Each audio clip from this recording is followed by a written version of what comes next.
আপনারা দেখছেন যুগবিক্ষণ, যুগের সাথে মানুষের পাশে সর্বদা এগিয়ে। ক্ষমতায় এসেই আরজিকর কাণ্ডের খাতা খুললেন মুখ্যমন্ত্রী।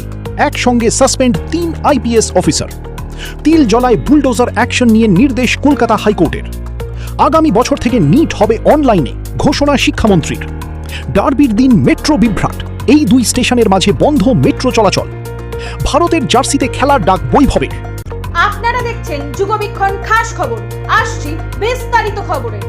ক্ষমতায় এসেই নবান্ন থেকে আরজিকরের খাতা খুললেন মুখ্যমন্ত্রী শুভেন্দু অধিকারী। আরজিকরের তদন্তে এবার মুখ্যমন্ত্রীর নজরে পুলিশের ভূমিকা। আরজিকর কাণ্ডে সাসপেন্ড 3 আইপিএস অফিসার বিনীত গোয়েল, ইন্দিরা মুখোপাধ্যায় ও অভিষেক গুপ্ত এদিন নবান্ন থেকে জানিয়ে দিলেন মুখ্যমন্ত্রী শুভেন্দু অধিকারী। পাশাপাশি 3 জনের বিরুদ্ধে বিভাগীয় তদন্ত শুরু করবে রাজ্য।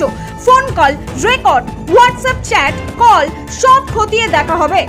তেল জ্বালাই বুলডোজার দিয়ে বাড়ি ভাঙার ক্ষেত্রে আপাতত স্থিতাবস্থা বজায় রাখার নির্দেশ কলকাতা হাইকোর্টের বিচারপতি রাজা বসু চৌধুরীর।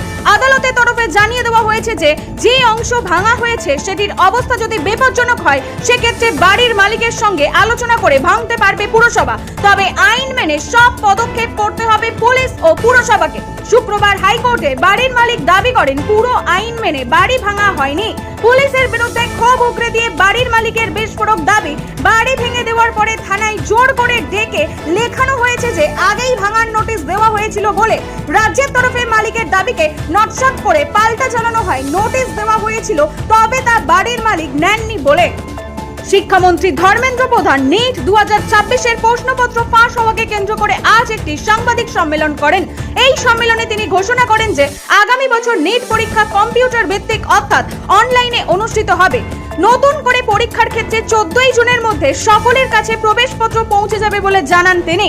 নতুন পরীক্ষার দিনক্ষণ জানিয়ে দিলেন শিক্ষামন্ত্রী।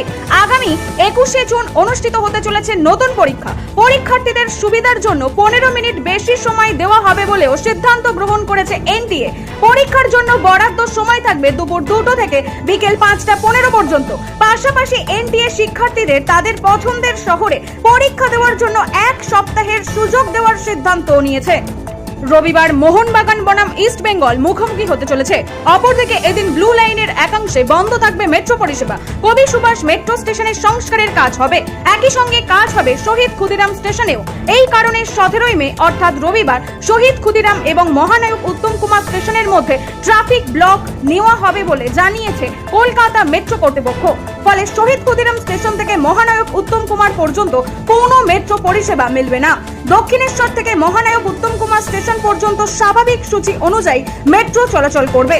18ই মে সোমবার থেকে আবার ব্লু